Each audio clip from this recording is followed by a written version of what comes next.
Ready? Okay. Okay, the time is approximately 6 p.m., February 9th, 2023. Farragut Board of Mayor and Alderman meeting will now come to order. All Farragut Board of Mayor and Alderman meetings are public notice per Tennessee state law. Our meetings can be seen live on Charter Channel 193 and TDS Channel 3, as well as the Farragut YouTube channel and our website. It will also be recorded and can be viewed later on the Town of Farragut YouTube channel, as well as Charter Channel 193, TDS Channel 3. During the regular posted agenda, all comments or questions from Farragut residents will now be in person. If you're interested in speaking, we ask that you fill out a blue card with your name and address and agenda number and turn it into the town recorder prior to the start of the meeting. The mayor, or in his absence, the vice mayor, shall maintain and control the meeting to provide a professional and objective environment, so please read the posted comment protocol and understand that there will be a 5-minute limit for each speaker, and please stay on topic. As at the end of tonight's business meeting, there will be some time reserved for other public comment that does not pertain to an agenda item under the citizens' comment agenda. Okay, meeting call to order. We'll start tonight with a prayer by Alderman Drew Burnett. It'll be followed by the pledge to the flag.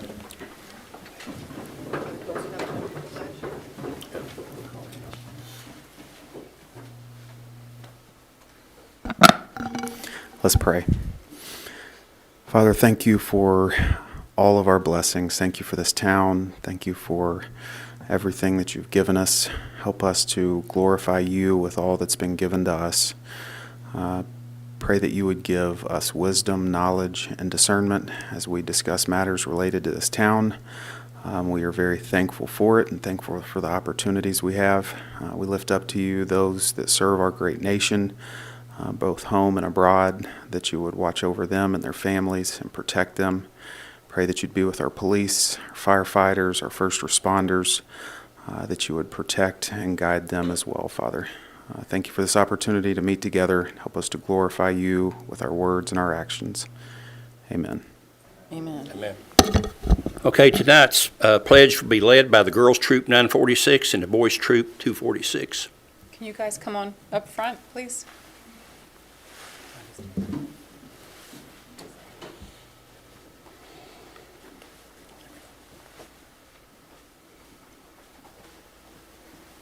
flag's behind you.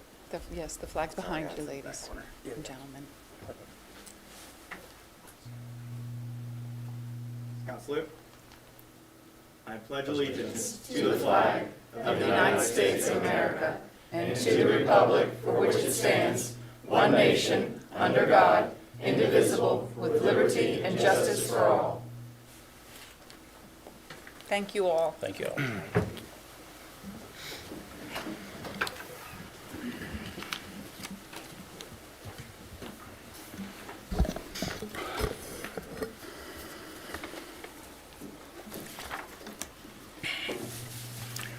Okay, I'll now ask the town recorder to please take a attendance roll call for a quorum. Alderman Burnett. Here. Alderman Meyer. Here. Alderman Pavlin. Here. Alderman White. Here. Mayor Williams. Mayor Williams here. Thank you, Allison. Okay, on the agenda, we have some agenda amendments tonight. Yes, Mayor. There's two items we'd like to delete off tonight's agenda. They're both business items. One is for item 6B, approval of contract for cybersecurity services, and the other is for item D, approval of proposal from MCCI. Both of those, we're still working on contract language, and we hope to have those back to you in a couple of weeks. Thank you. Move to approve the amended agenda. Second. Okay, we have a motion that has been seconded. All in favor of approval, please say yes. Yes. Let the record show that February 9th, 2023 amended agenda has been approved. Okay, approval of minutes. Any amendments to No, sir. either minutes? Okay, then I'll start off with, I'll need a motion for the January 12th, 2023 minutes. So move. Okay. Say, all in favor, please say yes. Yes. Yes. I And abstain. we have two abstainments. Next, I'll need a motion to approve the January 26th, 2023 minutes. So moved. Second. Okay, all in favor, say yes. Yes. Yes. The mayor abstains due to his absence. You were absent too, Burnett. Mayor, I was absent there Okay, too. so we have 2 abstains. Let the record show that January 12th and January 26th minutes have been approved and will be recorded as official minutes of those meetings. Okay, next will be the mayor's report. You want to do the resolution first or advance? No. What's the resolution? Oh, okay, We don't have- Okay. But introduce John then. okay. Okay, we're going to start tonight with a update from Knox, Advanced Knox. And, of course, I also want to recognize that we have John Schoonmaker and Jim Snowden in the audience with us tonight. And also Brad Hall from our Knox Yes. County Sheriff's Office. Thank you. And Mandy Benedict from Oh. Knox County Mayor's Office as well. Sorry, Mandy. And speaking tonight is going to be Christina Whitfield with Kimley Horn, who is part of the project team for Advanced Knox.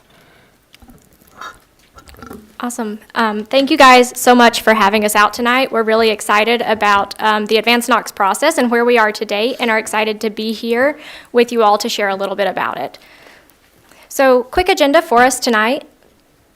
We're going to review our community feedback. If you guys were around, we had a really robust round of outreach earlier in last fall of 2022. I'm going to share with you guys a little bit of the results from that. And then we're going to talk about our draft preferred scenario and some of the next steps that are upcoming to get us through the plan's completion. So a quick overcap of our process. If you guys have been with us for the long haul, we started back in last spring. We had a big rollout of public engagement to start talking about our goals and our vision for the county and how we want to grow. And then we moved into round 2, which is where we really started to think about taking folks' choices for how they could grow so that we could start thinking about making better decisions moving forward. And then we will be moving into, Allison, I think there's a looping feature on the presentation. It is advancing without me. Sorry,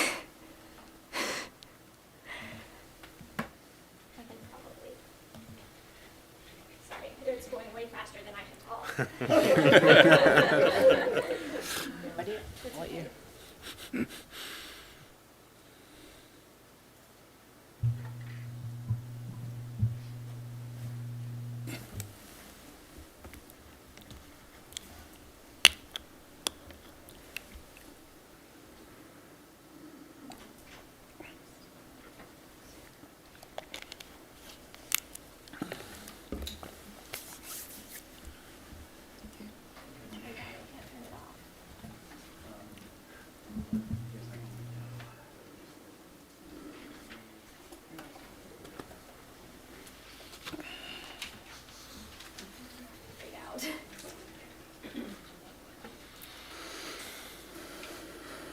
Try to escape and then.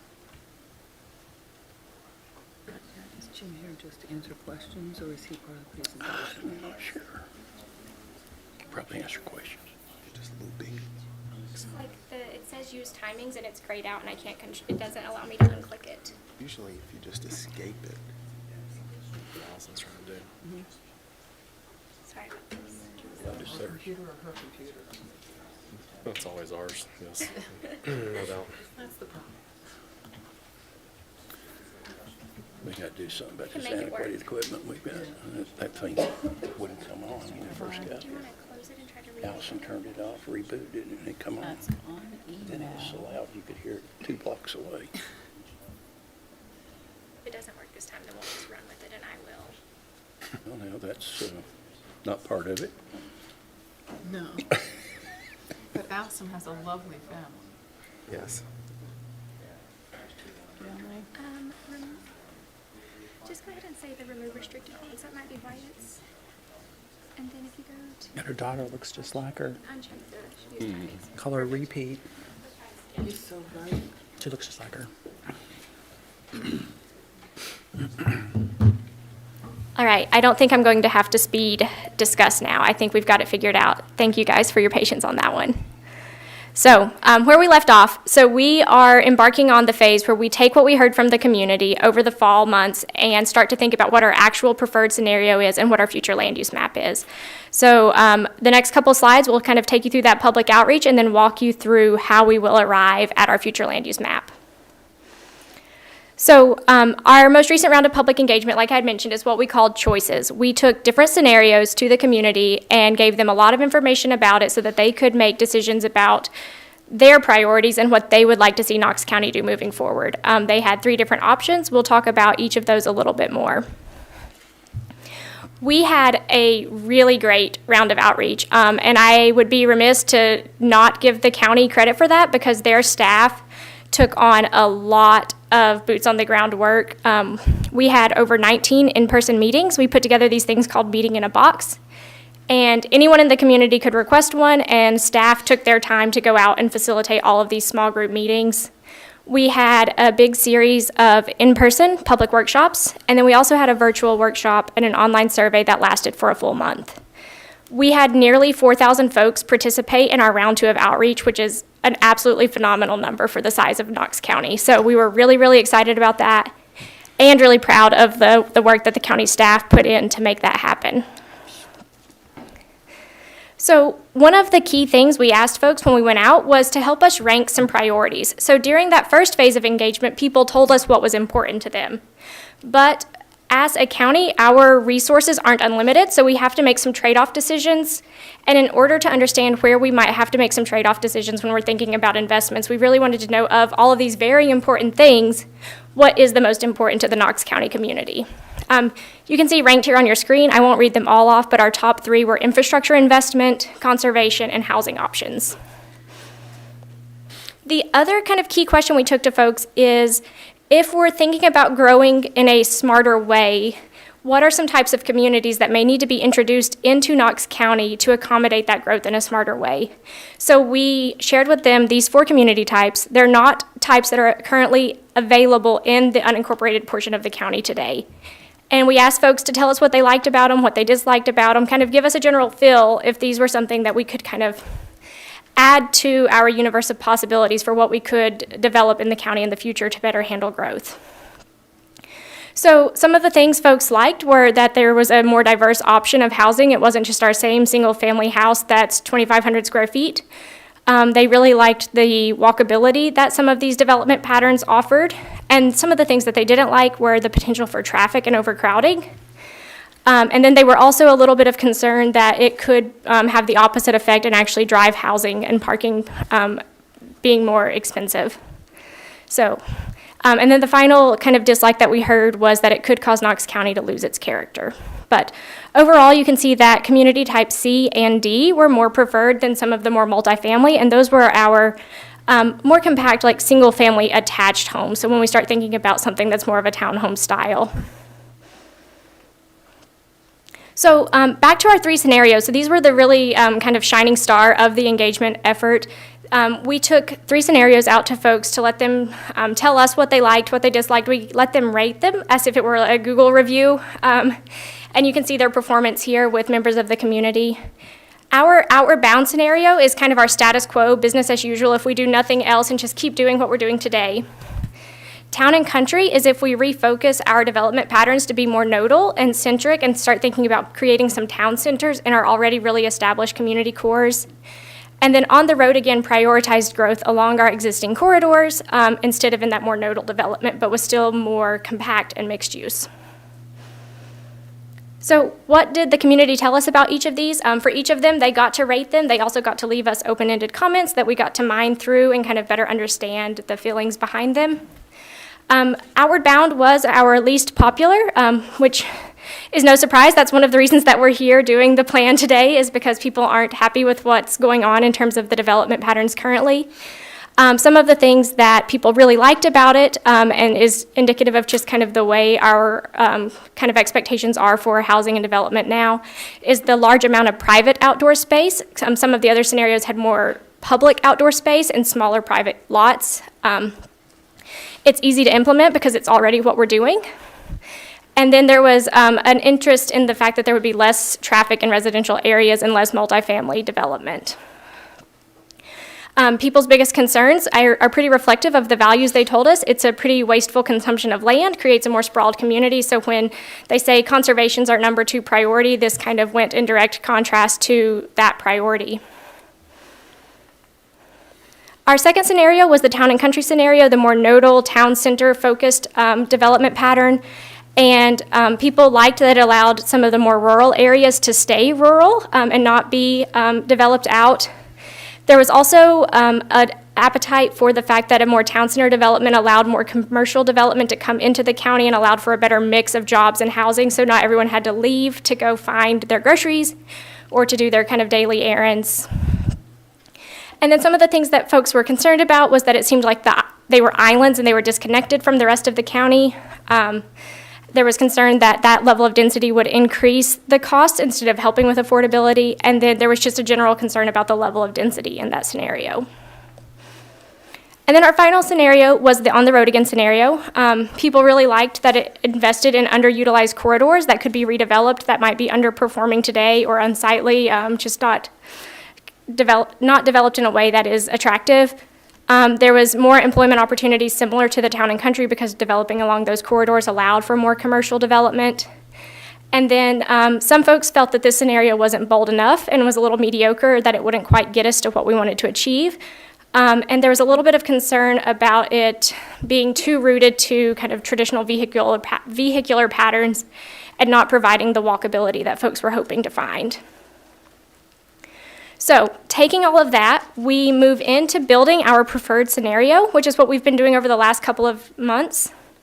So as I mentioned, today our business as usual scenario was the outward bound scenario, and then we had two alternative paths that were kind of illustrative futures that we tried to envision for what Knox County could do.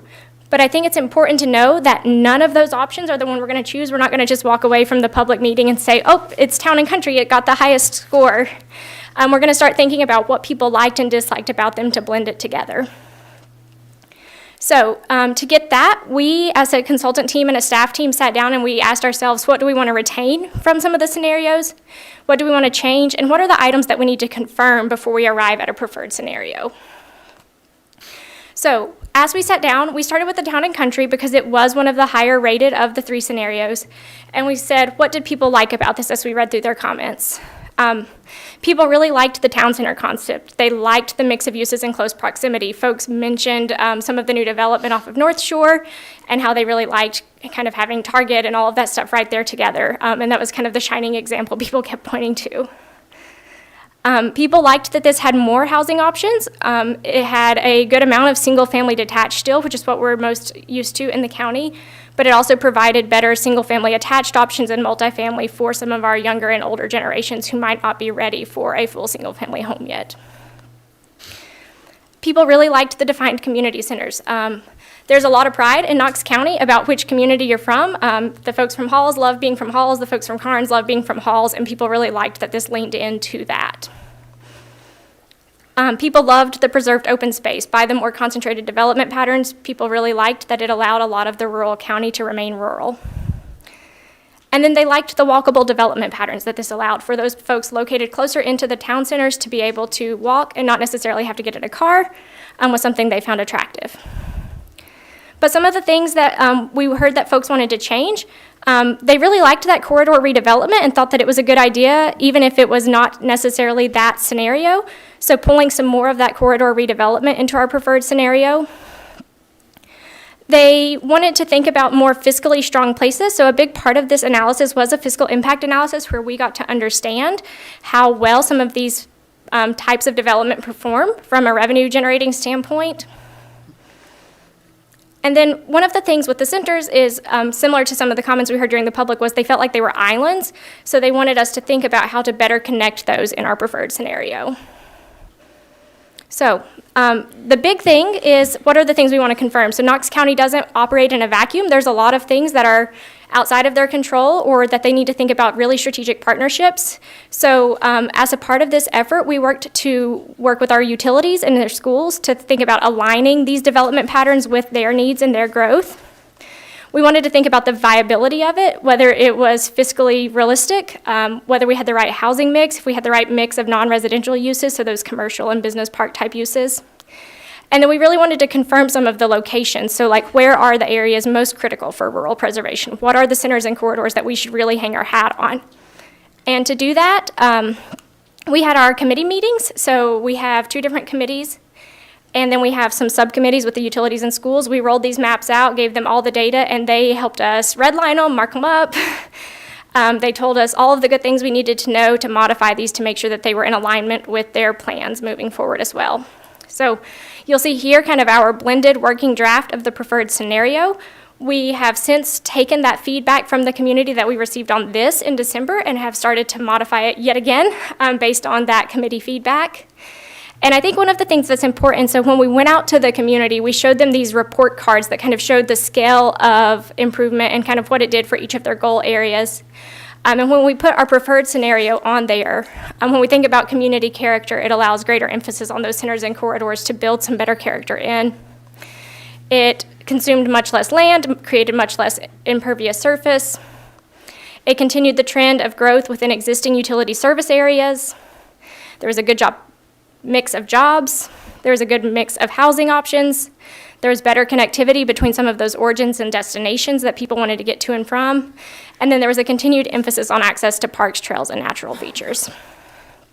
So all of that being said, one of the really big components of this is that we want a fiscally responsible plan. I think it's important to note if the county were to keep doing what they're doing today, it isn't a fiscally responsible decision. And we were actually able to do a lot of kind of fiscal analysis and modeling to show this. Our status quo actually operates at an annual deficit. Our current patterns are not sustainable from a fiscal standpoint. Our new draft preferred scenario actually helps us improve our fiscal balance, helps kind of balance out some of that growth in a way that is better beneficial to the county so that they can not only continue to operate like they are today, but potentially offer more in the future. So we took all of this to our committees. Like I said, we made them vet the areas most critical for preservation and have modified the maps. They helped us figure out where was the best places for growth. We had very extensive meetings with the schools and utilities to understand where their infrastructure is. And then we also asked folks to put themselves in somebody else's shoes, because it's really easy to sit around that committee table and be selfish and think, what does this mean for me? But we really wanted folks to think about what this means for young adults who we know Knox County is struggling to retain after they leave UT. We really wanted them to think about what this means for families with children or for our elderly and retired community members. And then we also finally wanted them to think about what this meant for low-income residents.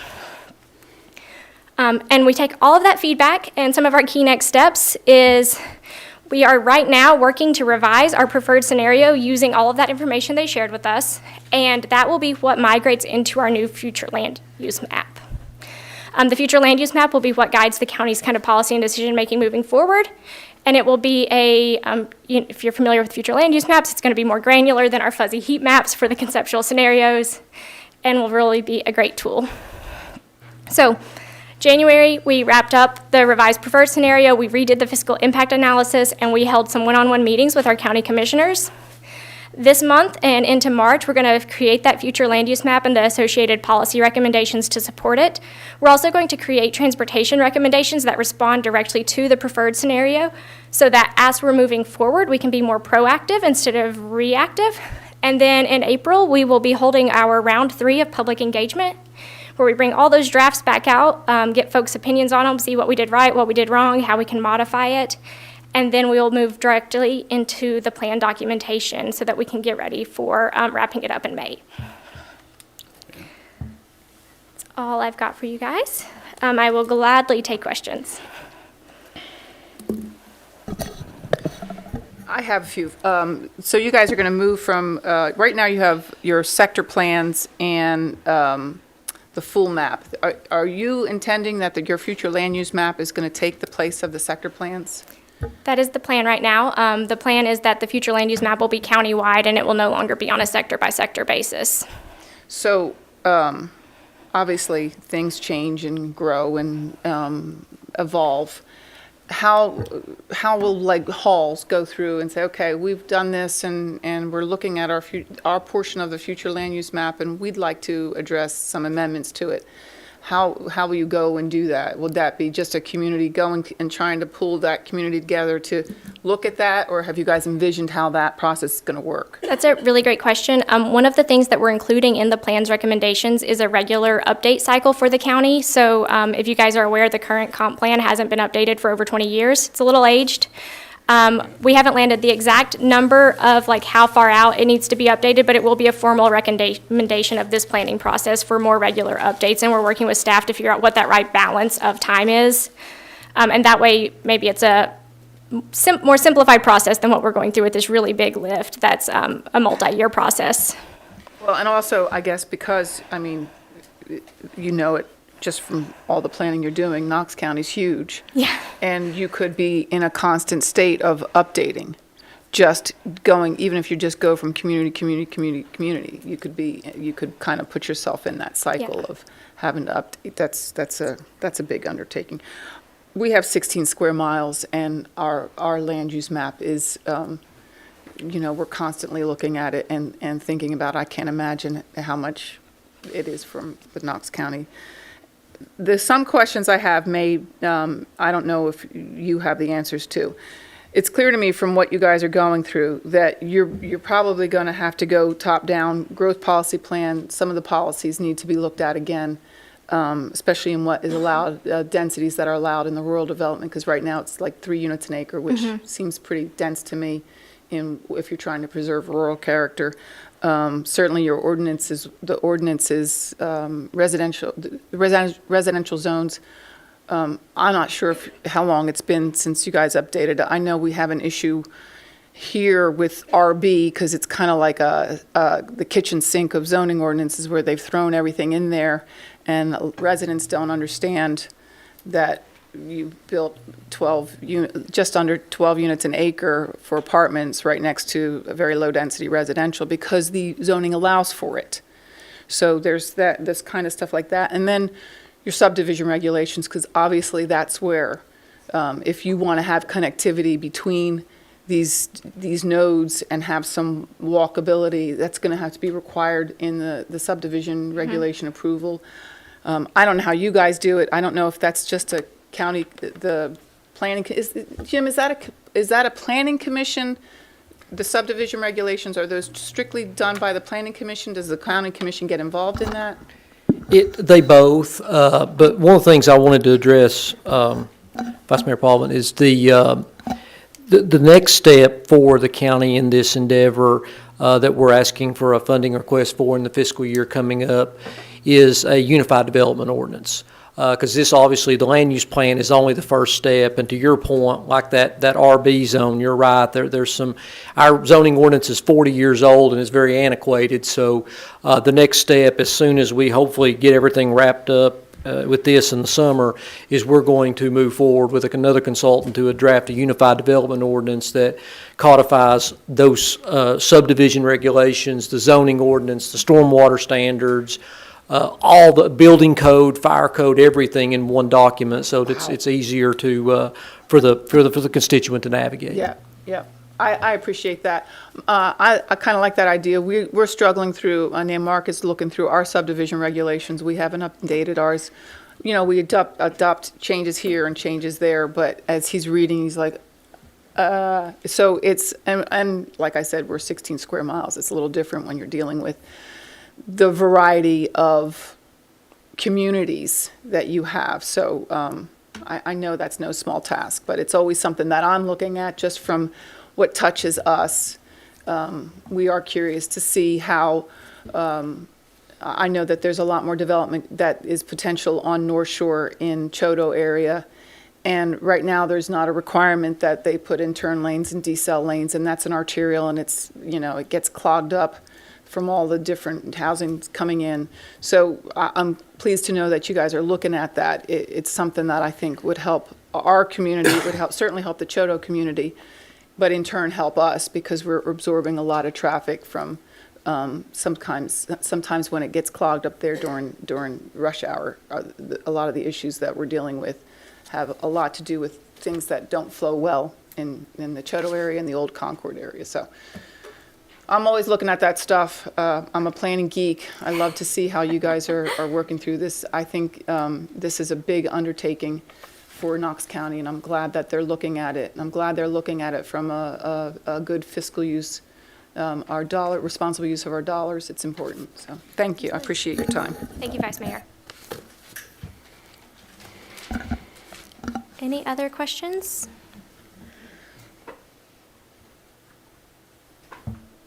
All right. If none, I thank you guys so much for your time tonight, and I hope you have a great rest of your meeting.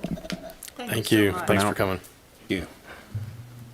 And Jim, appreciate you. Thank you. I appreciate it.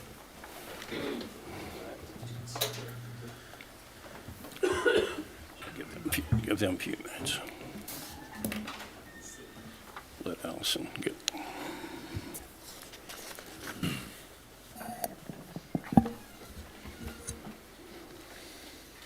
I did have one thing to say. Okay. Okay, at this point, I'll now yield the floor to the Vice Mayor, who has something to report.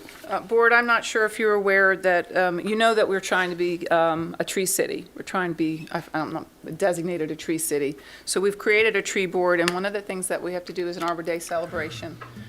We have been very blessed with a good connection with our schools, and Suzanne Parham is from the principal from Farragut Intermediate, has helped us with being able to create a program for the third graders. We will be planting a tree next Friday at the Farragut Intermediate School. She would love it if the board members could attend. I'm not sure of the exact time, so I'll email that to you, but really excited. She's very excited about working with the town. Next Friday. Trying to plant trees and celebrate this with the kids in the school, so. Great. That's all I had.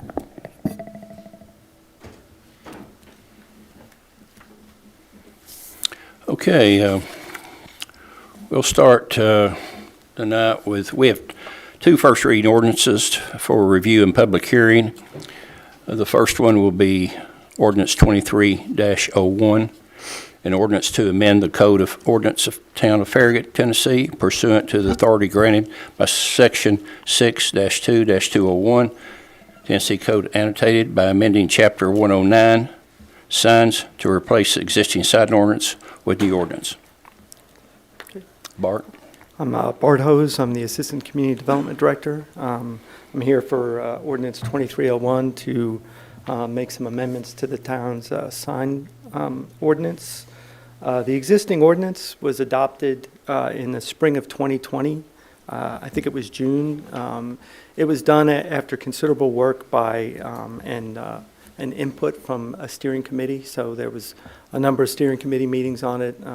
Quite a bit of work went into it.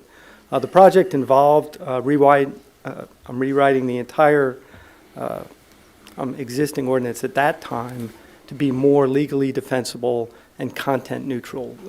There had been a Supreme Court case that basically required local government sign regulations to be what's called content neutral. So you can't, make distinctions between, signs for churches, signs for schools, signs for this type of thing. So you're allowed to regulate what's called time, place, and manner. So size of signs, setbacks of signs, that sort of thing. But you can't really make distinction as to what the message on the sign is going to be.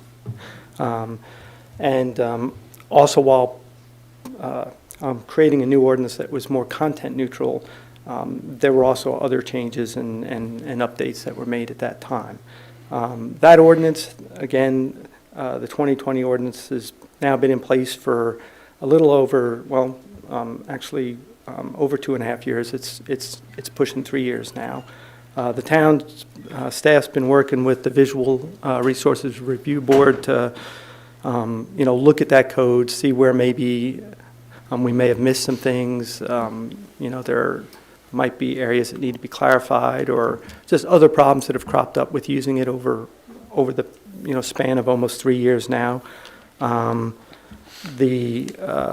amendments that we're proposing are really to improve the enforcement of the current ordinance, make it a little easier if we do have to go to the town court, or to have better language in certain sections to make it a little clearer for the city judge to rule, to clarify some sections, and then to provide for some additional signage options that we either didn't think about on the front end when the 2020 ordinance was done, or things that we had intentionally left out, thinking that we had made provisions elsewhere, but there were gaps in the code, and we identified a couple places where some additional signage types were potentially needed.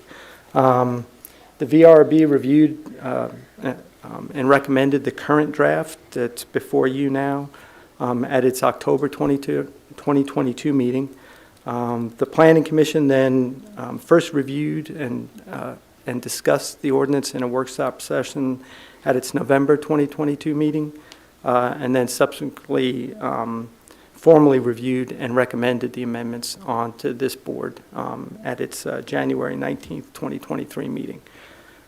Some of the larger things that are being changed in the ordinance, and these sections do, or these changes affect multiple sections, because the structure of the ordinance was by land use type. So we had a section for instance, businesses on a single lot. We have a section for strip centers that are multi-tenant. So the regulations are kind of repetitive from one land use type to the next, or one zoning area to the next. So an amendment made in one place oftentimes had to be replicated in all of those sections. So some of the things that we're trying to address is to reintroduce what's called a general occupant sign. Those are small plaques that typically go on the outside of a building.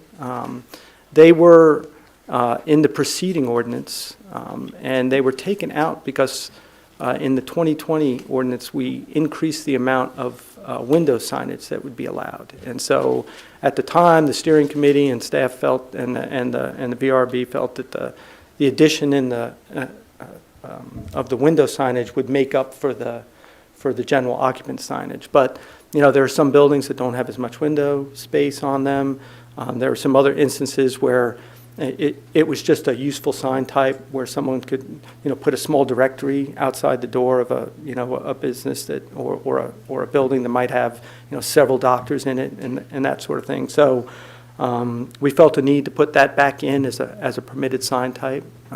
Slide shows two examples of those. They're just small signs on the outside of a building. We also made some changes to the provisions for a peripheral accessory sign. And again, that terminology is to be content neutral. Oftentimes what businesses use these for are enter-exit signs. But they don't have to necessarily be used for enter-exit. They could put a logo out or that type of thing. But they're small signs. They're, I think, approximately 2 square feet in area, about 30 inches tall.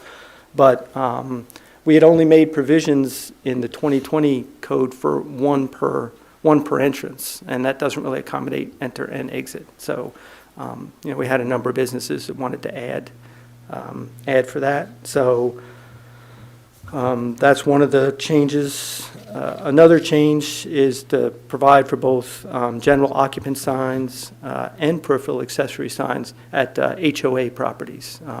There are a lot of small clubhouses and that sort of in subdivisions that wanted to be able to have signs out near the road like that, either an enter and exit or something else, and also typically hours of operation, that sort of thing, on a plaque on the side of their building. So, and then finally, we didn't have provisions for non-residential construction signs in the 2020 code. So we had provisions in there for, like a subdivision. If someone was developing a subdivision, they, could put a construction sign out.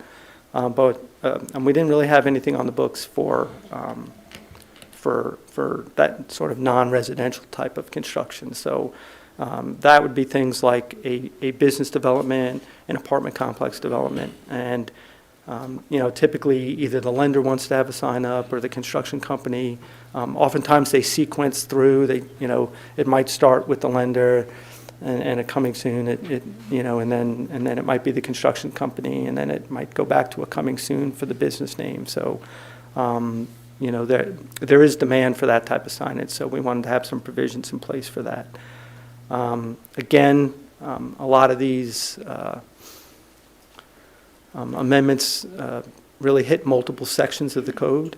So our approach was to basically just make the amendments and replace the ordinance in its entirety, as opposed to trying to piece in section by section by section. That's that creates sort of an unwieldy amending ordinance when you're trying to call out a paragraph here, and then section 3 of the amending ordinance is to amend another paragraph or add a sentence into a paragraph. So we felt that it was just cleaner from the standpoint of putting the amending ordinance together, and then also tracking the amendments over time to just go ahead and do an ordinance that basically just deletes the existing ordinance in its entirety and puts the new ordinance with the new language in its place.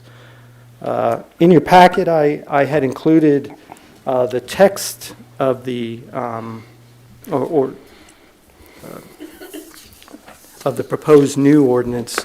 That was marked up with all of the proposed amendments in blue text with some explanatory text in green underneath. I don't know if you have any questions on that, if there are any particular areas that you want to discuss.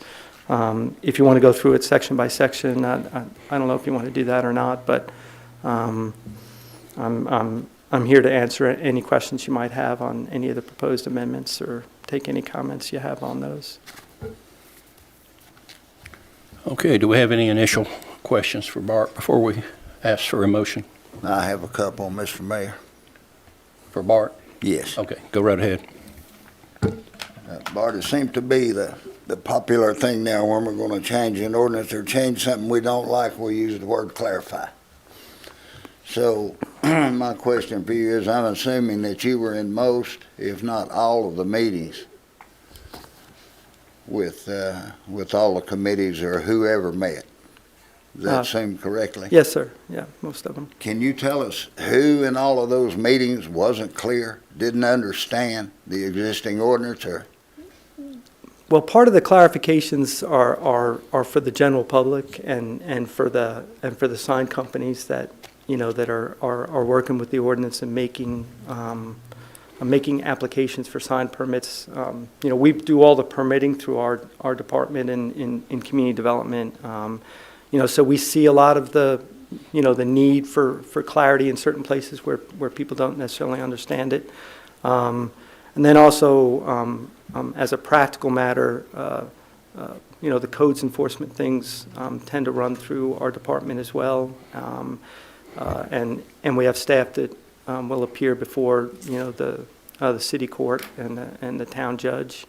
There are times where they may point to particular language that needs to be in there to help with enforcement or to be able to make a ruling. So some of the clarity was to make it easier to enforce it. Some of the the effort to clarify things was to avoid legal arguments down the line.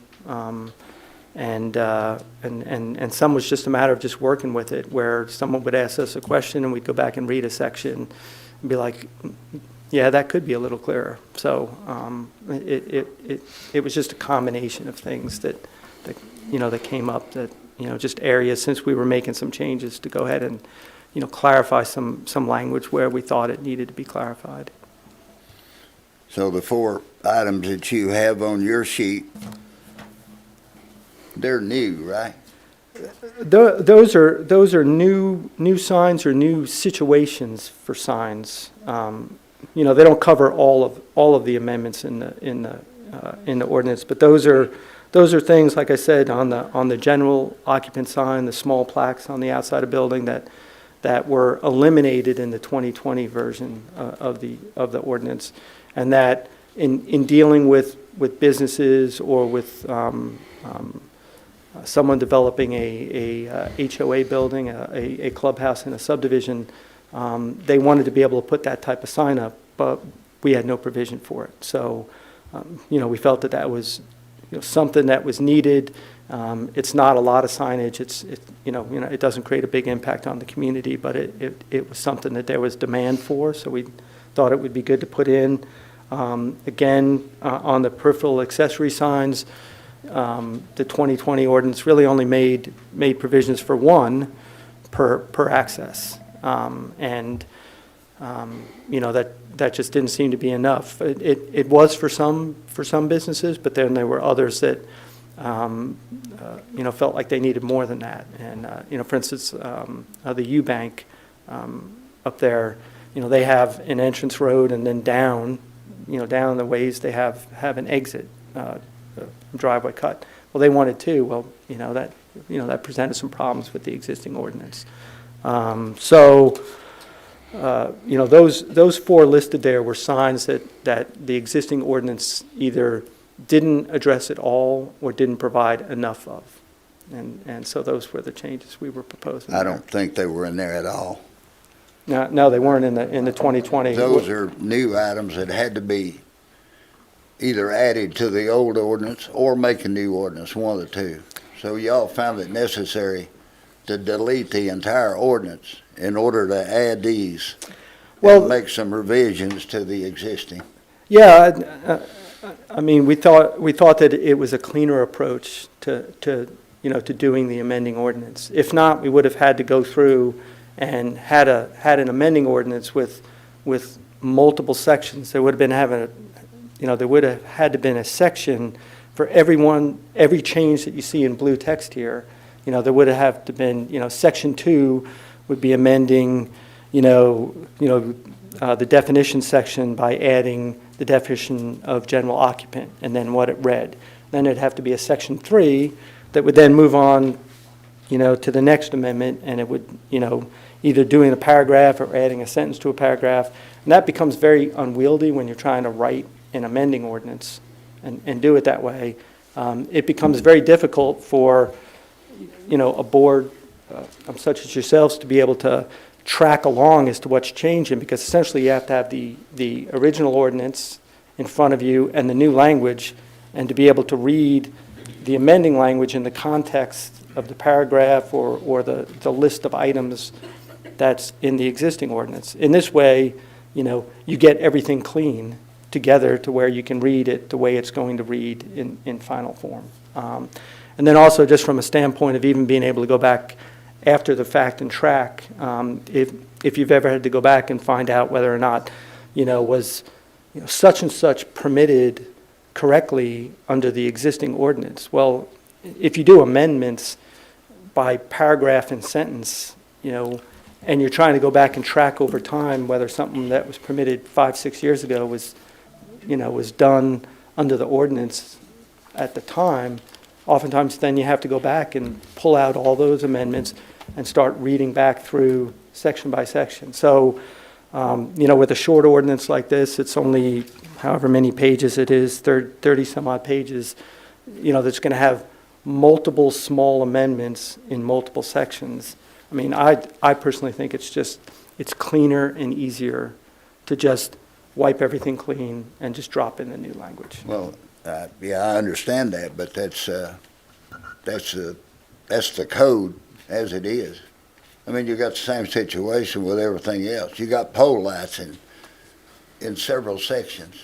I mean, that's a part of reading the code is picking out the section you want and finding it. I mean, that's part of it. Yeah. It's just the approach we took to proposing the amendment. Okay. Or the And amendments. on the 6 items on this sheet, that there will be some revisions to, is it your opinion that none of this was covered in the original ordinance at all? Well, You know what they are, but are you saying none of this well, was provided for in the original ordinance? we So we had did. to rewrite it and put this back in? We did have provisions for peripheral accessory signs.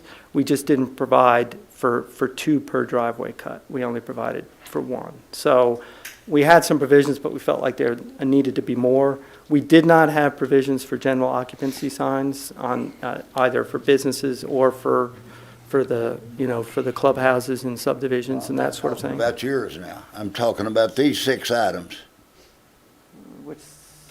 I'm not sure what you've got there. First, and regulate the number and location, sign type. Oh, no, that language was in the existing ordinance. Are you saying none of this was provided in the existing ordinance?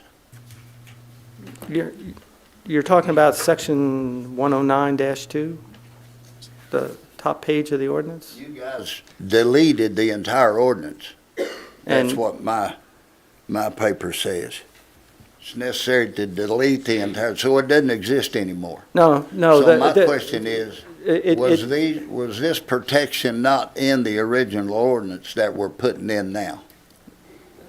Those purpose and intent statements were in the existing ordinance, and they will remain in the ordinance. And the existing ordinance isn't deleted until you pass this ordinance and put something in its place. Well, I know, but Yeah. it's going to be deleted, so this was already in the original ordinance, but now we got to put it back in because we deleted it if we pass this.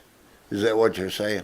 Essentially, you'll be replacing every word that was in the existing ordinance with the new ordinance. Really?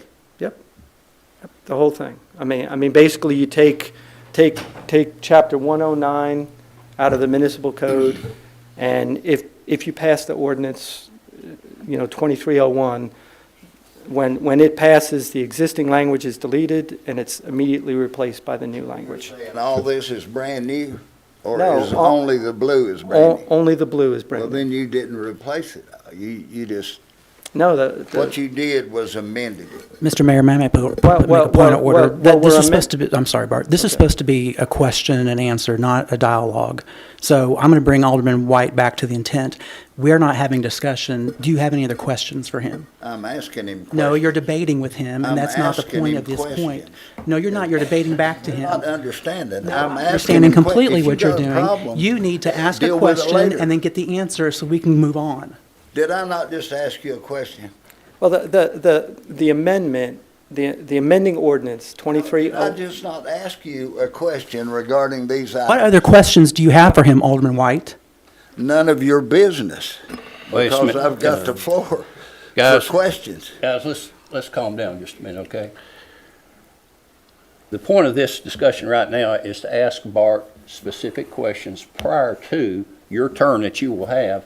That's exactly what I'm doing, so I can make up my mind what's happened and what we're doing. Okay. That's why I'm asking the particular questions I am.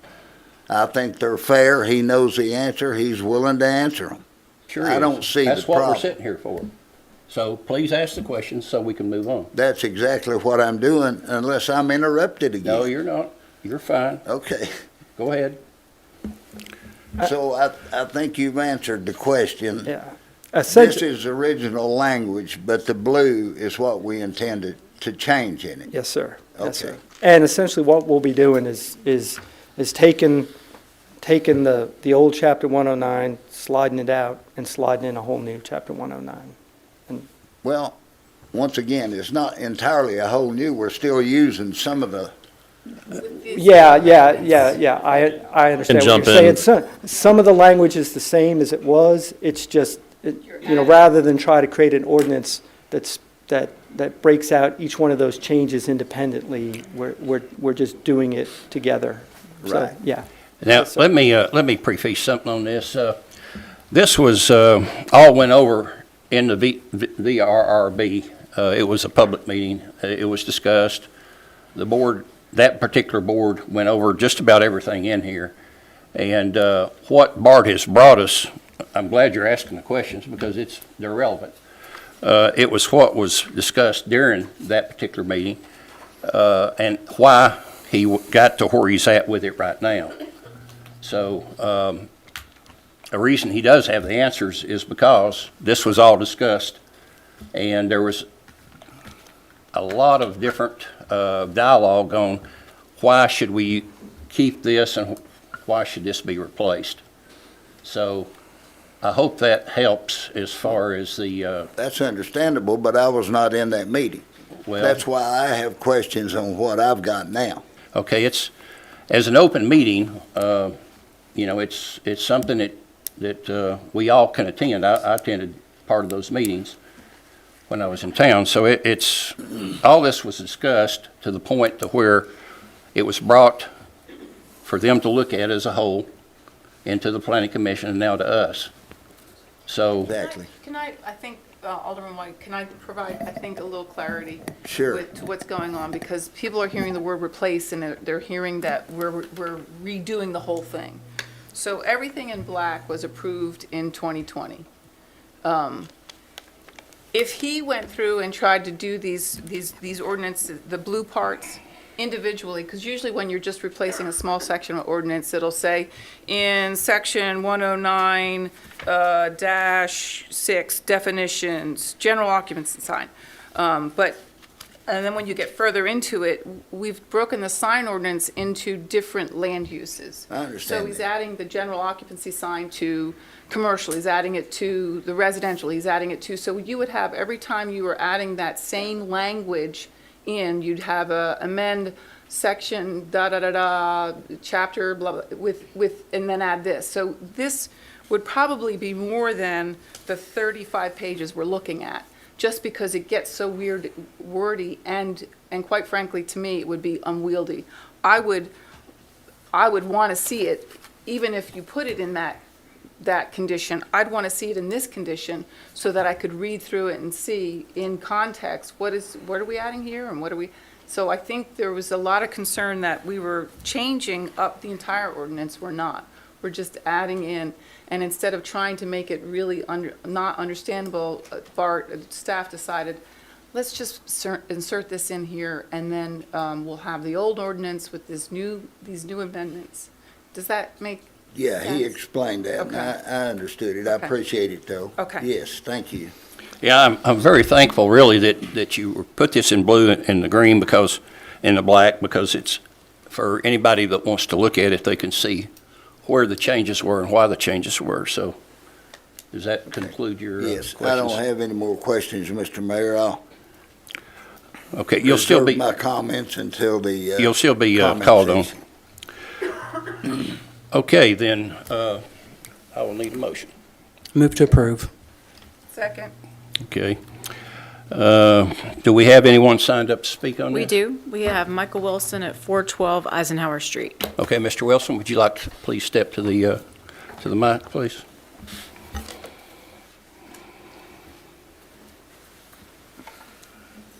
Good evening, Michael Wilson, 412 Eisenhower Street, Farragut, Tennessee. I would just like to weigh in a little bit on that last comment on the blue and the green.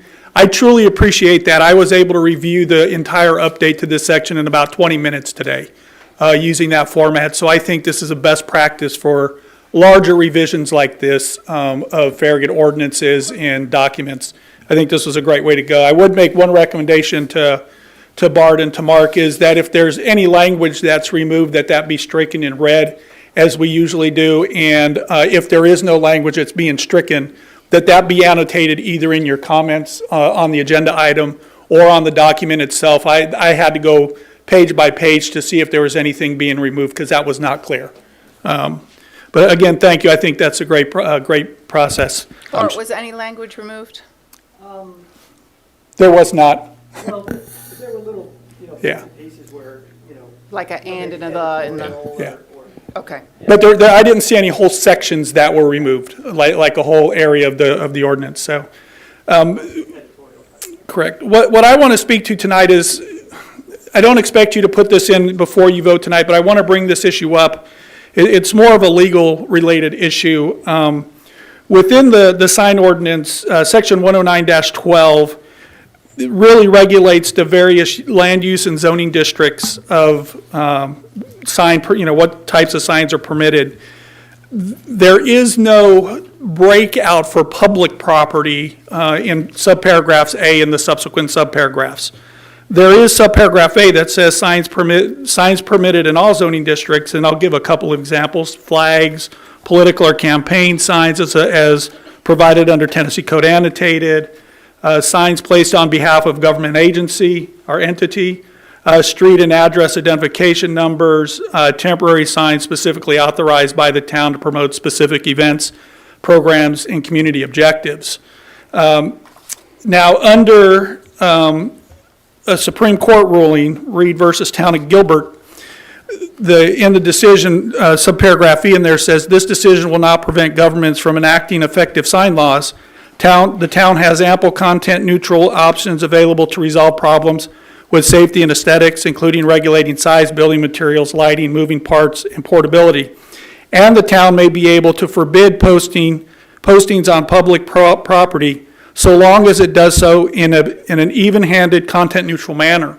And we heard Mr. Hose talk about content-neutral quite a bit. So with that section 109-12, subparagraph A, we have a lot of different signs that can be approved. And I would assume because it applies to all zoning districts, that would include public property.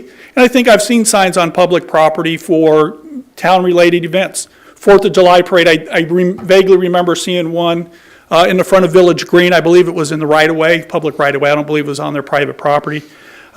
We may have signs that go in on the park at Campbell Station for Taste of Farragut or other events.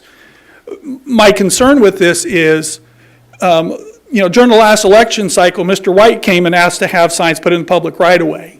And if Mr. White or another, we have a county commissioner here, if he was going to hold a re-election rally in somewhere in town and he wanted to put a sign in the public park, as an example, and he asked for the same stipulations that Taste of Farragut or the parade had, when you use the same size sign, I'm going to meet all those regulations. I just want to put a sign up for 3 or 4 days, just like we do for those other events, to announce my rally or announce my event or advertise my campaign. And we deny that. Well, it seems like the town would be denying that simply based on content. And the Reed versus Town of Gilbert decision would seem to say that that's illegal. And so I just want to bring that up. I think there should probably be a section in here, preferably before the next election cycle gets here, that we add a section in on public property signs that are available. And what that might look like. I would hate for the town to put themselves in a position that, we have a situation like that come up and someone files a lawsuit because of a content-based sign after this Reed versus Town of Gilbert decision. So I just make that recommendation for the future. And again, I have no objections or any concerns. I think all of the additions that the town is adding into this current update are perfect and fine. Thank you. Thank you, Michael. Anyone else? No one else. Okay. Then we will move on to discussion, and we will start with Alderman Burnett. Thanks, Mayor. I'll echo some of those comments on the green and the blue lettering. Made it very easy to navigate through the 35 pages. So thank you for doing that. I met with staff this week to wrap my head around all this, and the thing that jumps out to me is this seems a whole lot more business friendly than it was before.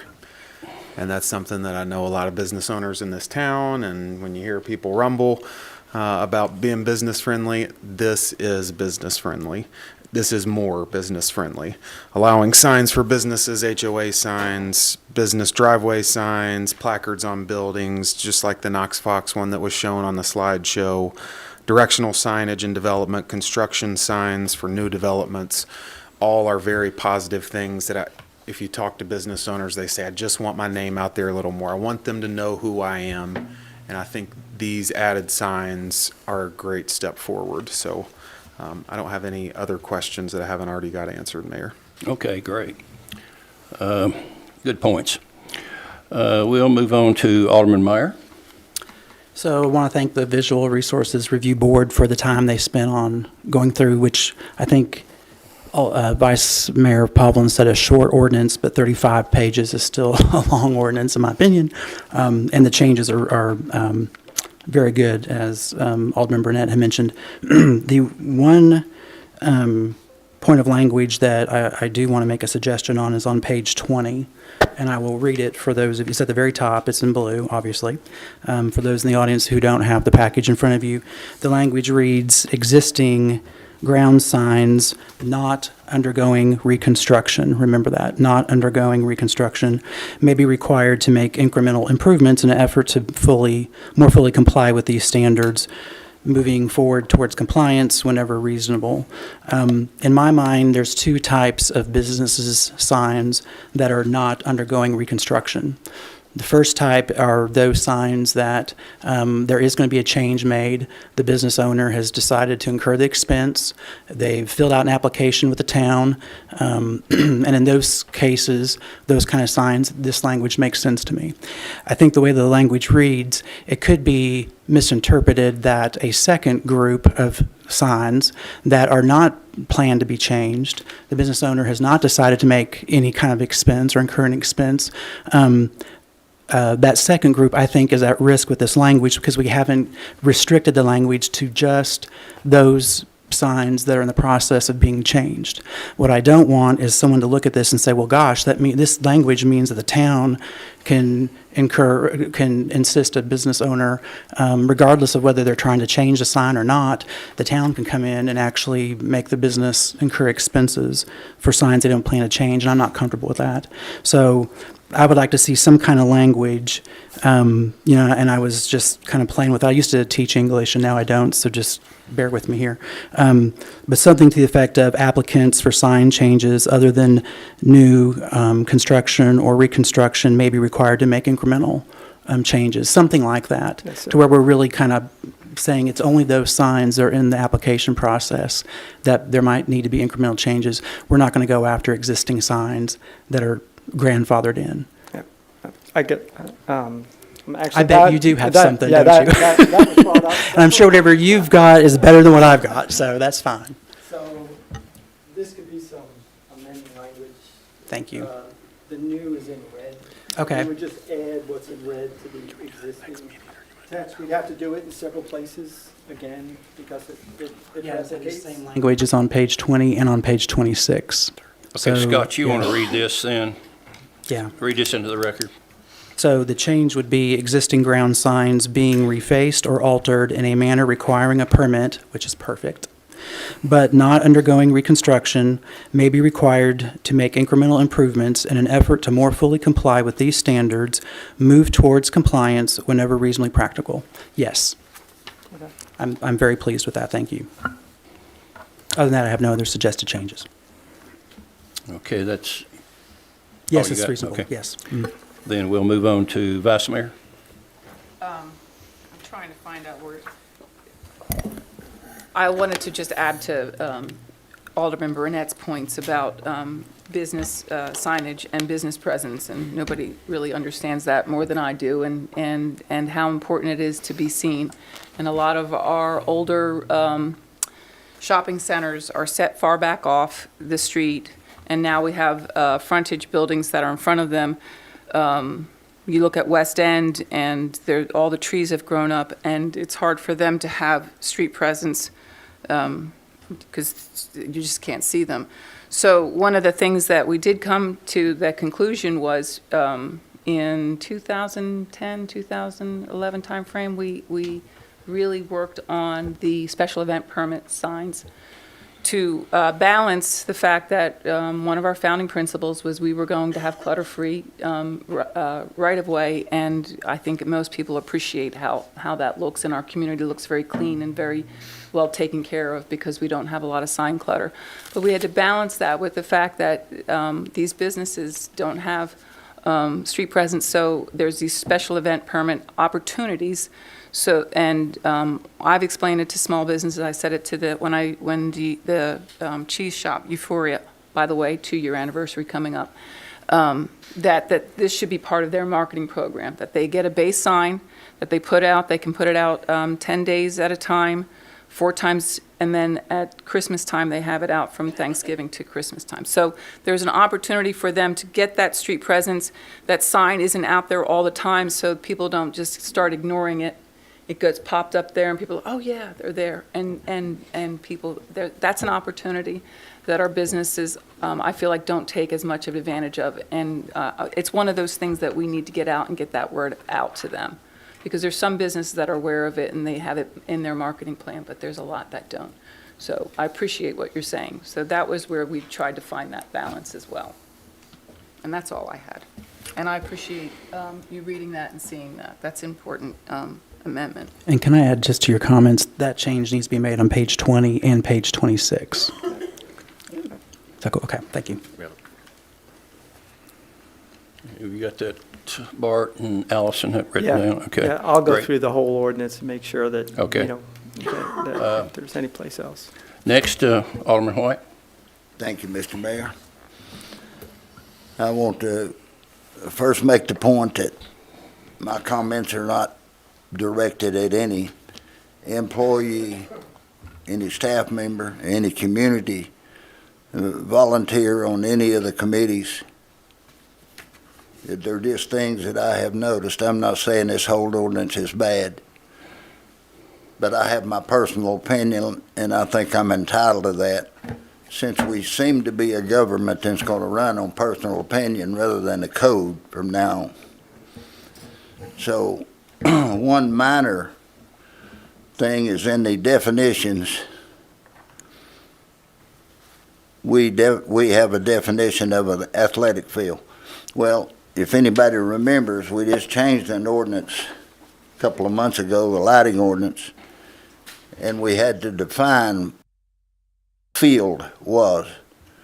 And if I remember correctly, we defined that as a flat surface designed for athletic events and people to gather. In the definitions here, we've changed the definition of an athletic field, apparently, to a piece of land designed and approved and dedicated for playing a game. So I think we're going to have to decide which one we want and leave it at that. But we're going to confuse more people and have to clarify again which one it is. Okay, you want to give us numbers and sentence you're talking about? This is in section 109.4, Point- athletic Point fields. What page number? On the bottom? Page 2, Number 2, Page 2. athletic field. yes. So, just for clarity, we would like that definition consistent through our ordinance, meaning what we just did in the light ordinance probably needs to be, just for consistency. That makes Whichever sense. one, just consistent, one or the It makes sense to other. me. Yeah, we're amending this, so what we're doing here is listen to what everybody has to, as far as input, and your input is this section right here needs to be amended. So the writing here will be to what you're talking about. Correct. Okay, thank you. And then the other thing that I noticed all throughout here, and it's just my personal opinion, but my opinion is the reason we're here in all this, what I call a mess, is not because we had some issues that needed to be corrected. I think it was because of all the issues during the campaign that had to do with political signs. Because we had an ordinance in there, we had penalties for violating that ordinance. We did not allow signs in the right-of-way or on government property without written permission from the sign administrator. Well, you're never going to get that, and it's back in here again, because nobody's ever going to get written permission. But nevertheless, and I'm going to use the attorney's language, the code was not followed, because candidates were allowed to put a sign at the town hall on government property without written permission. So at that point, the code was not followed. I'm not going to use the violation word because our attorney didn't use the violation word. He used the words, the code was not followed, but it was not violated. I think that was the problem. And then the enforcement, we talk about improving enforcement. The enforcement was lackluster at best and sometimes totally missing. I'll give you one example. There was a political candidate for Attorney General for the county that placed a sign at the corner of Campbell Station and Kingston Pike inside the guardrail, indefinitely was in the right-of-way, according to the code that existed at that time until we changed it with this. They were supposed to be notified and given a reasonable amount of time to remove the sign or be cited with a citation to court. Code also said that for each day the sign remained after the time run out was a separate violation. The sign stayed there for 13 days. So in reality, if we had been enforcing the law, that candidate should have had at least 8 or 9 violations and had to go to court, but it didn't happen. So what makes anybody think that just because we've put more regulations and more work on the sign administrator and more responsibility, that that's going to be enforced any better? The problem wasn't the ordinance, it was that the enforcement was lacking. And if you read through all these pages,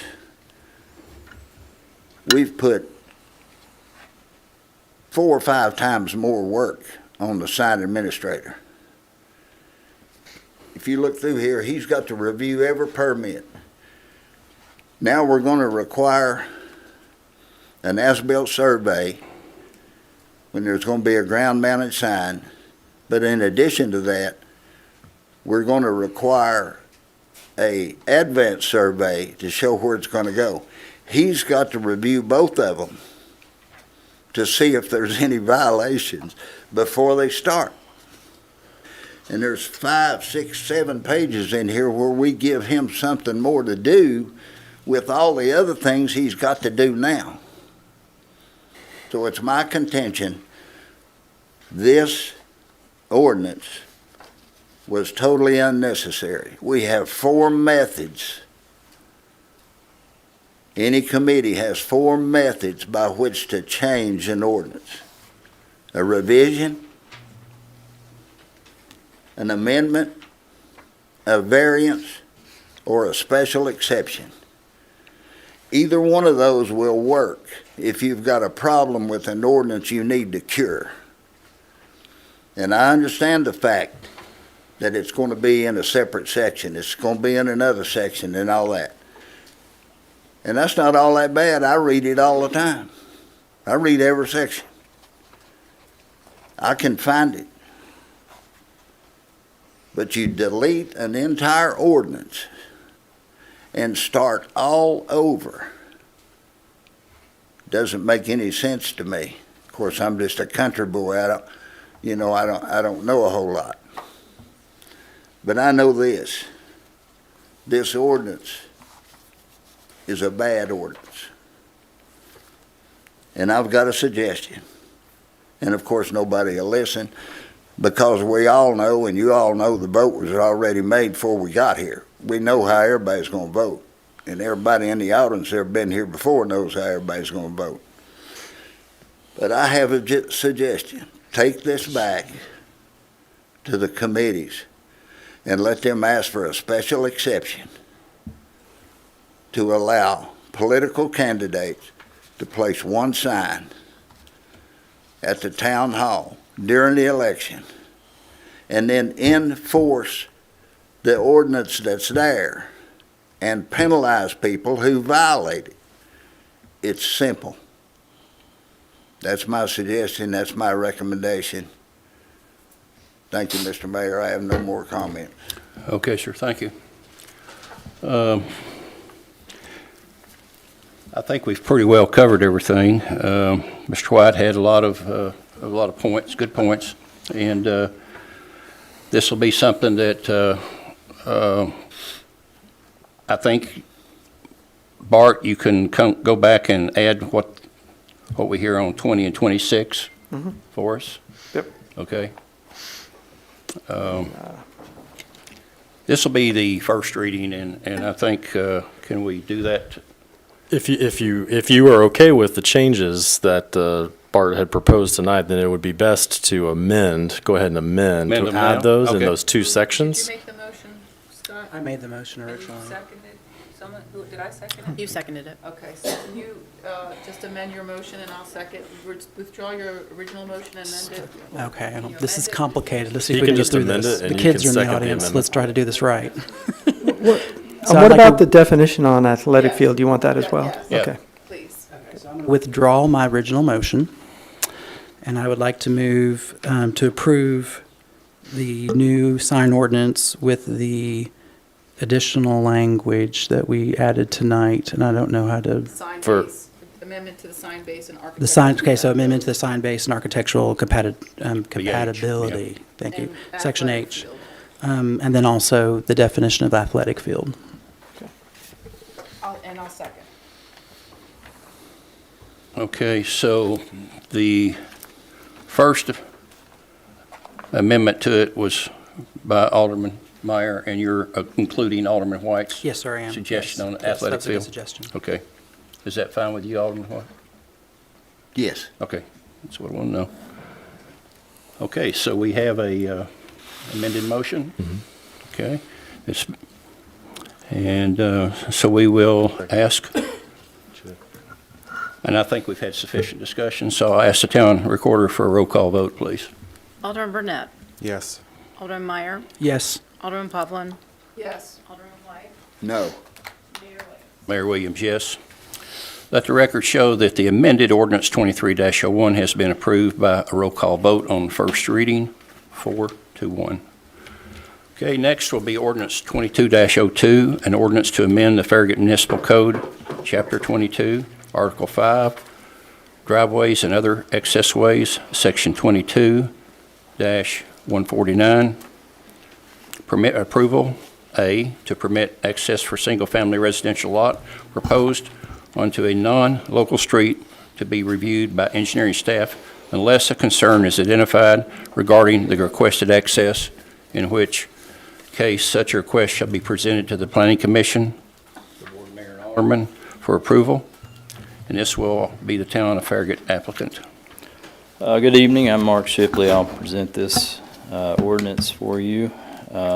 This is a pretty minor amendment to the existing driveways and other access ways ordinance. And really, it just simplifies the approval process as it would apply for access requests for single-family house lots that are on non-local streets, like, collector streets like Hobbs Road that we dealt with a few months ago, where you've just got a single lot, somebody's building one house, but yet their access has to go through kind of a very bureaucratic process through the Planning Commission and then the Board of Mayor and Aldermen.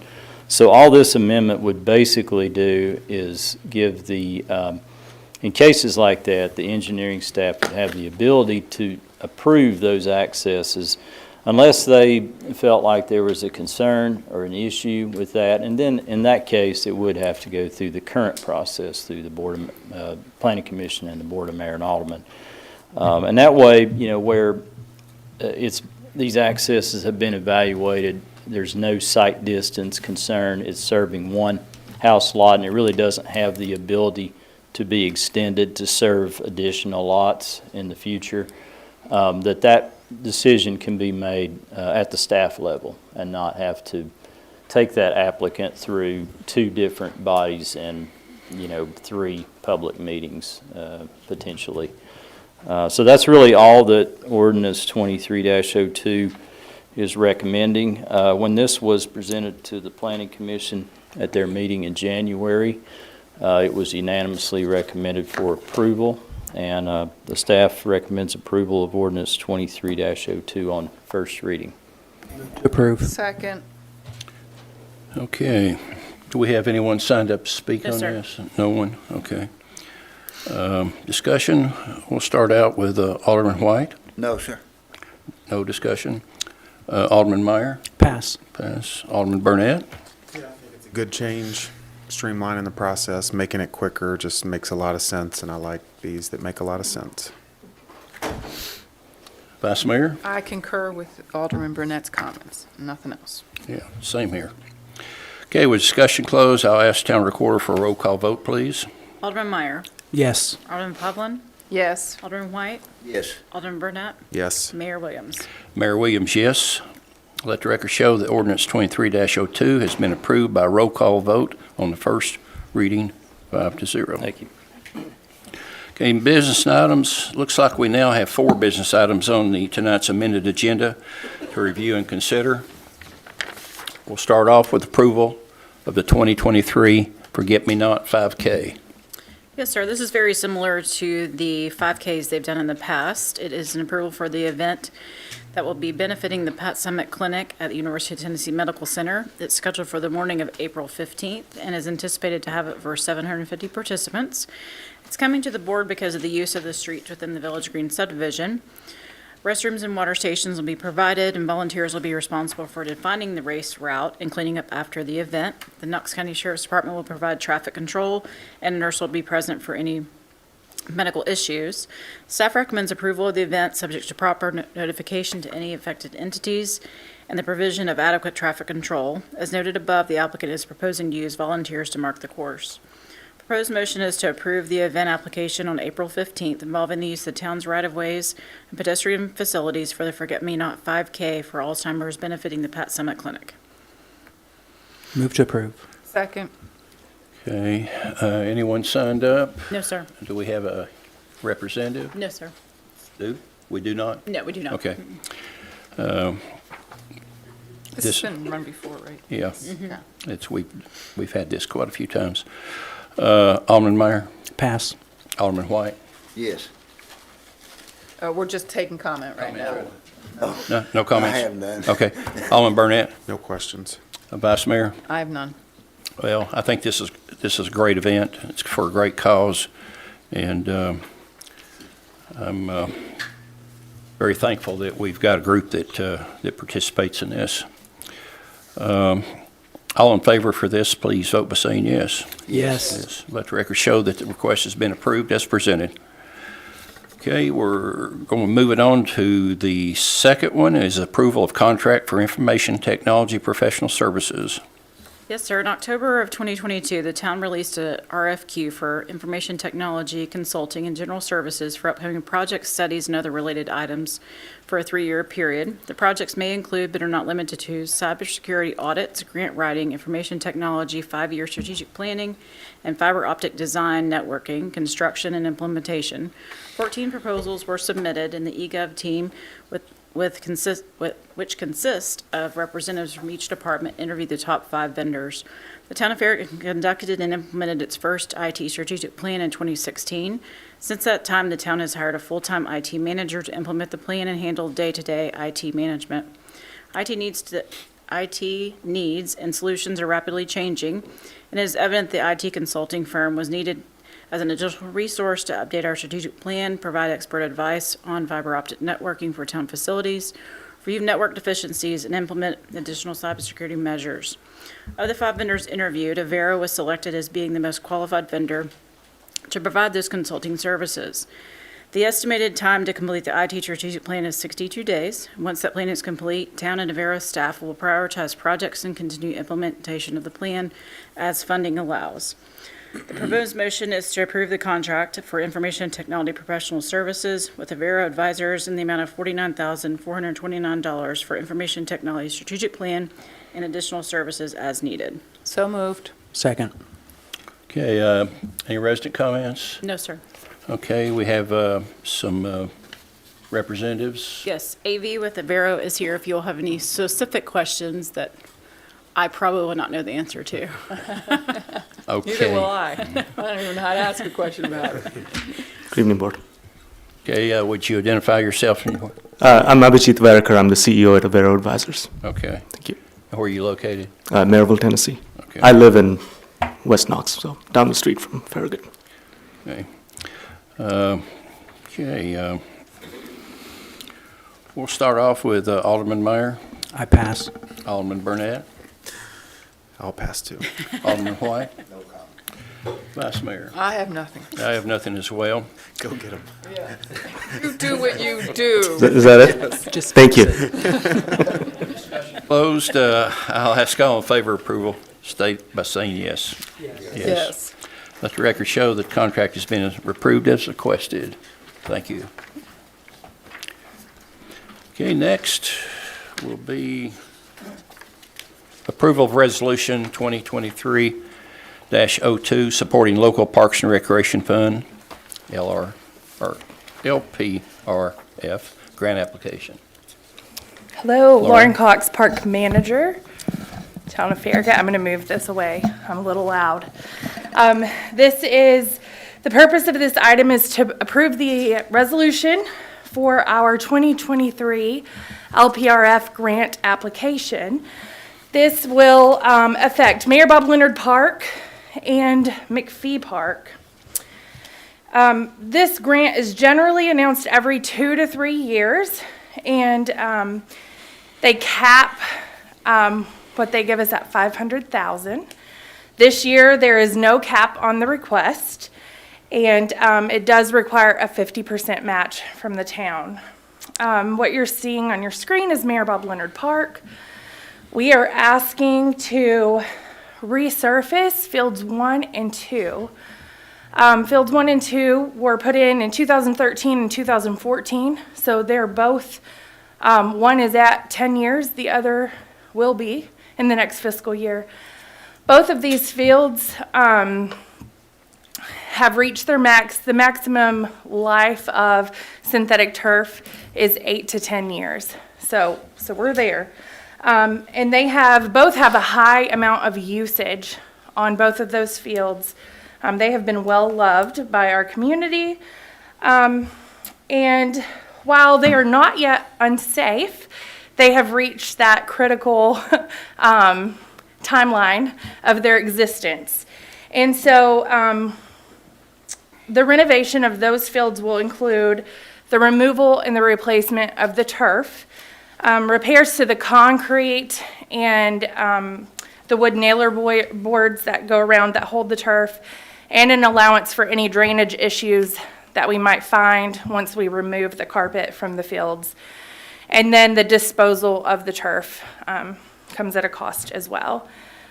Both of these fields have player benches that are just in dirt. They're surrounded by grass, and to make those ADA accessible, we would need to put in concrete pads under those benches. So that would be included on both fields. One of the biggest things of this ask is the yellow trail that you see on the sign. That is not ADA accessible. We have ADA parking that is accessible in that parking lot on that side of the park. But to get to that field, if you had any mobility disabilities, you would have a really hard time getting up there. So we're asking also that we look at that trail and create an accessible path so that people can get from the parking lot straight to that field without having to go completely around to the other side of the park. We're also looking at, one of our biggest requests is a buffer area. If you've been up at Field 2, you know that the balls run straight down to our upper softball field. So we're looking at putting a hedgerow up there. Mark Shipley and I have been working on what plants would go in there, what would be best suited for that area, and to keep it pretty without putting fencing up there. So that is at Mayor Bob Leonard Park. Those are our asks there. The cost for both of those is to include all of that at that site is, we're estimating $2 million. And then at McPhee Park, we are going to ask for money to go towards the dog park. And this has been a huge ask in all of our surveys that we put out for the community. If you go to McPhee or Mayor Bob, you see that the majority of our sports fields are used as impromptu dog parks anyway. So people are ready for a dog park. We received a grant in 2022 from the Boyd Foundation for $25,000. We would use that money for the dog park. We have until fall of 2025 to use that money, or we have to donate it. And this will include fencing at 6 feet, at least 2 paddocks, large and small dogs, and then an ADA compliant area. The yellow that you see up there is phase 4 that we're currently reviewing plans for. So that would need to be in place before we could put the dog park there. We're going to do a gravel path along the inside edges of the fencing, grass surface, and benches with a restroom, fountains, hose-off area for dogs. We are requesting that the Board of Mayor and Aldermen approve the attached resolution supporting the 2023 LPRF grant application. The request is for the town to match up to $1,250,000 for a project total of up to $2,500,000. The LPRF grant has a pre-application phase. We'll need to turn this in on February 15th, so next week. If we are chosen to move forward, we will have a deadline of April 19th of getting that final application in. The town match for the grant is already in the town's capital investment program budget and with the Boyd Foundation grant. Thank you. So I move to approve Resolution 2023-02 to support the 2023 Local Parks and Recreation Fund grant application. Okay, anyone signed up to discuss this one? Okay, no one. Then we'll start off with Alderman White. No discussion. No discussion. Alderman Burnett. Did you say we should get a hearing in April? The application is due April 19th. We will hear, the latest we will hear is March 29th, whether we get to apply or not. So we're going to move forward. If you all approve this resolution, we are going to start next week with our presentations to civic groups. And then we're going to set up the public hearings have already been set up. We just haven't advertised them yet. But we'll move forward with that if we get approval tonight. I know y'all had a very short lead into getting this stuff ready when it came in, but we're thankful that they took the cap off and excited to submit these. Yes. I have nothing. Nothing? Okay. Yes, you did, and I passed. Okay. I have nothing as well. This is great. I've just, I hope we're blessed again. With discussion closed, I'll ask all in favor, vote by saying yes. Yes. Okay. Thank you, Lauren. Next will be approval of Resolution 2023-03, surplus property. Two items that have a value greater than $100, therefore the item meets the criteria to be surplused. Those items will be advertised on the govdeals.com, which is an online government surplus auction site. Those two items are a 2008 Ford Escape Hybrid and a 2010 Ford F-150 4x4 with a snowplow. Motion is to approve Resolution R 2023-03, a resolution declaring certain town property to be surplused. So moved. Second. Okay, any resident comments on No, this sir. one? None, okay. Discussion, Alderman Meyer, Pass.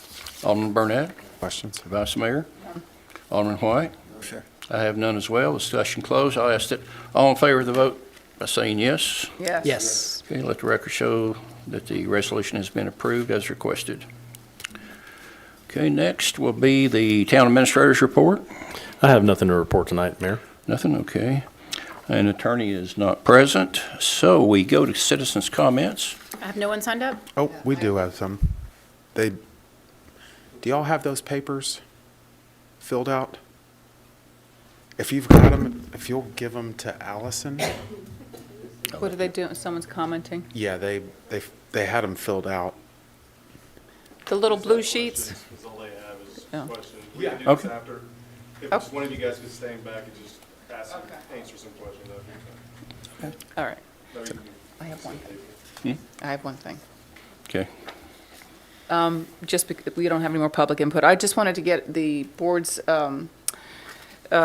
feedback. I would like to propose that we remove churches and schools from our residential districts and put them in the S1 zoning district, so that we can be a little bit more thoughtful about when churches are coming in, if they're in residential districts, that we're not taking out existing residential homes, or that we can at least be thoughtful about how it's expanding into that area.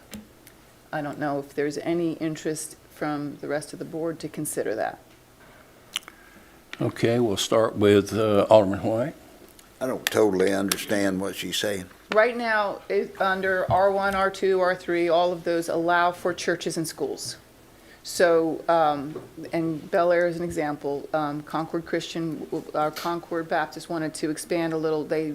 And what ended up doing was they bought up houses and expanded into, and that was completely in their rights because we allow for churches and schools in the residential district that R1SA, I think, is what the beginning front of Bel Air is.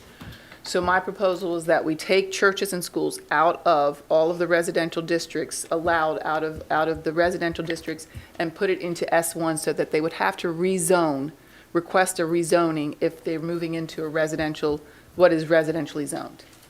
Yes. So are you interested in I would pursuing be that? all in favor of that. Having lost 16 houses in our subdivision at one time, I could understand the pain a subdivision go through, yes. Okay. Alderman Burnett? I'm not ready to comment. I'd have to Just- better understand S1. That's all I'm doing is trying to bring that to you to think about that. Yeah. So, Okay. all right. Alderman Meyer? I'm open to considering it. I would need to know why the churches were put in their R1, R2 to begin with. What was the They've been reasoning? allowed So, since the beginning, so, yeah. but I'm certainly Okay. open to consider it. Well, one of the things we do is we review things like this, and when we see something that has been overlooked or not looked at, I guess would be a better way of putting it, then I think that this would be something that does need to be looked at. It sounds like we've got a consensus that, so I would probably go ahead and, I will get with Mr. Shipley and we can talk about going through that process. okay. you. Thank you. Appreciate it, everybody. Now, did the scouts, what have we got going on? I think we're gonna wait till after the meeting's Yeah. over. They just have a couple Oh, of okay, general okay. questions. Well, if that's the case, then the time's approximately 7:41 and PM without objection, February 9th. Farragut Board of Mayor and Aldermen is now adjourned. You guys should have come to the last meeting. It was like 15 minutes.